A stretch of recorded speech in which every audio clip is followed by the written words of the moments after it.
Hello दोस्तों, स्वागत है आप सभी का टू द पॉइंट के करंट अफेयर्स के सेशंस में। आज के इस टॉपिक में हम बॉर्न कन्वेंशन के बारे में बात करेंगे। हम जानने की कोशिश करेंगे कि दरअसल ये कन्वेंशन जो है ये किसके बारे में डील करता है और इसका सिग्निफिकेंस जो है खासकर माइग्रेटरी बर्ड स्पीशीज़ जो होते हैं या फिर माइग्रेटरी जो स्पीशीज़ होते हैं अलग अलग एनिमल्स के, उन्हें किस तरीके से ये अफेक्ट करता है, उनके प्रोटेक्शन के लिए ये क्या क्या काम करता है, उन सभी के बारे में आज का हमारा टॉपिक। तो आइए शुरू करते हैं। देखिए, इससे पहले कि हम वीडियो में आगे बढ़े, मैं आपको दो चीज़ें क्लियर करना चाहूँ। सबसे पहला, बॉर्न जो है ये दरअसल एक सिटी है जर्मनी में, और कन्वेंशन का माना कोई भी इंटरनेशनल ट्रीटी हो, अग्रीमेंट हो, जो कलेक्टिवली अलग अलग सरकारें जो दुनिया भर में होती हैं वो आती हैं और उस ट्रीटी को या फिर अग्रीमेंट को वो अडॉप्ट करती हैं, यानी कि वो अग्री करती हैं कि certain set of rules and regulations को जो है हम वो फॉलो करेंगे। तो बॉर्न कन्वेंशन जो है ये जर्मनी में साइन किया गया था। The aim of Bonn convention is to protect the migratory species of wild animals and their habitat. Migratory species यानी कि चंद ऐसे स्पीशीज होते हैं जो एक कॉन्टिनेंट में परमानेंटली नहीं रहते, वो माइग्रेट करते ही रहते हैं एक जगह से दूसरे जगह या फिर एक कंट्री से लेकर दूसरे कंट्री। बेस्ट एग्जांपल अगर हम दे सकें तो अमूर फैल्कन्स या फिर ब्लैक नेक्ड क्रेन, ये सभी जो है ये माइग्रेटरी बर्ड्स हैं जो एक कॉन्टिनेंट से दूसरे कॉन्टिनेंट में जाते हैं। इनका ब्रीडिंग का सेशन भी जो है वो अलग होता है, इनके ग्रो होने का तरीका भी अलग होता है। तो ये पूरी दुनिया का चक्कर लगा रहे होते हैं। ये बहुत ही क्रूशियल होते हैं इकोसिस्टम के लिए और एनवायरनमेंट की सस्टेनेबिलिटी के लिए। तो इन माइग्रेटरी स्पीशीज को बचाने के लिए, प्रोटेक्ट करने के लिए जो है बॉर्न कन्वेंशन अडॉप्ट किया गया था। It is only global treaty concerning the migratory species and works under the aegis of United Nations Environment Program। ये इकलौता ऐसा ग्लोबल ट्रीटी है जो माइग्रेटरी स्पीशीज से डील करता है। हालांकि हमें ऐसे और भी अलग अलग चीज़ों के लिए अलग अलग इंपॉर्टेंट ट्रीटीज मिलते हैं, लेकिन जो माइग्रेटरी स्पीशीज के लिए खासकर ट्रीटी जो है वो सिर्फ इकलौता है बॉर्न कन्वेंशन, और यह United Nations environment programme UNEP के अंदर या फिर उनके एजिस में जो है वो काम करता है।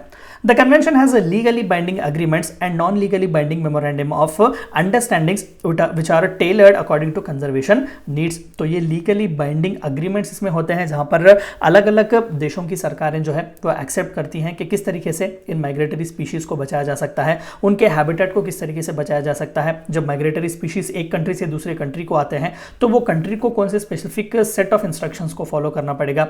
और additionally non legally binding memorandum of understandings यानी कि MOUs भी जो है ये इंडिविजुअल कंट्रीज से साइन कर सकते हैं एक दूसरे के बीच कि किस तरीके से अगेन माइग्रेटरी स्पीशीज को प्रोटेक्ट किया जा सकता है, उनके हैबिटेट के प्रोटेक्शन के बारे में, उनकी फैसिलिटी किस तरीके से प्रोवाइड की जा सकती है, इन सभी के बारे में, यानी कि उनके कंजर्वेशन नीड्स जो होते हैं वो सभी किस तरीके से देखे जाएंगे। Amur falcon, bar headed geese, black necked crane etcetera are few migratory species. आप सभी को पता है ये सभी जो है वो फ्यू माइग्रेटरी स्पीशीज जो है जो एक कॉन्टिनेंट से दूसरे कॉन्टिनेंट वो लगातार जो है पूरे साल माइग्रेट होते ही रहते हैं। There are 131 parties under born convention. तो 131 जो देश हैं दुनिया भर में वो बॉर्न कन्वेंशन के पार्टीज हैं, और इंडिया भी जो है बॉर्न कन्वेंशन का एक मेंबर है।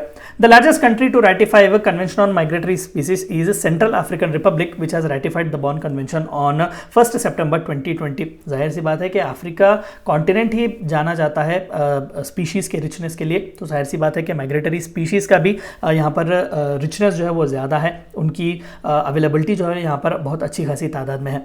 The highest number of members in Bonn convention are from African regions followed by Europe. Africa बहुत ही एक रिच कंट्री है जहाँ पर खासकर यानी कि नेचर जहाँ पर है बहुत रिच है, फॉरेस्ट वगैरह हमें अच्छी खासी तादाद में देखने को मिलते हैं, वाइल्ड लाइफ भी वहाँ पर बहुत अच्छी तरीके से है। तो अफ्रीकन रीजन जो है वो सबसे ज़्यादा हाईएस्ट नंबर ऑफ मेंबर्स वहाँ पर हैं, followed by Europe.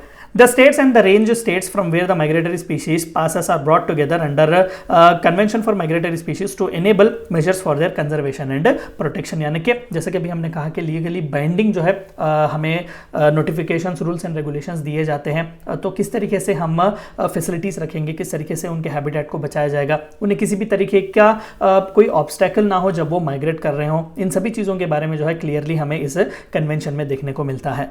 There are 2 appendices under the Bonn convention. तो बॉर्न कन्वेंशन के तहत तो 2 अलग अलग अपेंडिक्स जो है वो मेंटेन करते हैं, यानी कि list of species.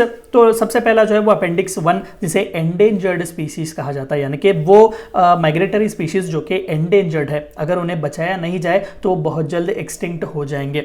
It comprises the list of those migratory species that are assessed as being in danger of extinction throughout the region और in some significant portion of their range. It also defines endangered species as those with a high risk of extinction in wild in near future as also defined by International Union for Conservation of Nature। तो international union for conservation of nature जो है वो अलग अलग appendix maintain करता है, अलग अलग लिस्ट जो है वो मेंटेन करता है, एंडेंजर्ड, वल्नरेबल, इस तरीके से। तो जो एक्सटिंक्शन के बहुत आगे हैं, जो एंडेंजर्ड हैं, वो अपेंडिक्स 1 में उनका नाम हमें बॉर्न कन्वेंशन में खासकर देखने को मिलता है। तो चाहिए कि हर वो कंट्री जो इस CMS का हिस्सा है वो मैंडेटरी स्टेप्स ले, अपने नेशन में भी वो रूल्स एंड रेगुलेशंस बनाए ताकि इन माइग्रेटरी स्पीशीज को जो है वो बचाया जाए। दूसरा अपेंडिक्स जो है appendix number 2, that is it comprises those migratory species that need conservation through international agreements and will significantly benefit from such conservational effects. यानी कि अभी एंडेंजर्ड नहीं है लेकिन चाहिए कि माइग्रेटरी स्पीशीज हैं, इन्हें इनकी ब्रीड भी जो है वो आगे बढ़े, इन्हें प्रोटेक्शन के एडिक्वेट मेजर जो है अलग अलग कंट्रीज, अलग अलग रीजन्स जो है वो लें ताकि इन्हें भी जो है एंडेंजर्ड होने से और फर्दर एक्सटिंक्ट होने से बचाया जाए। ये थी चंद बातें आपको जाननी थी about born convention on conservation of migratory species के बारे में। Thank you for watching my video.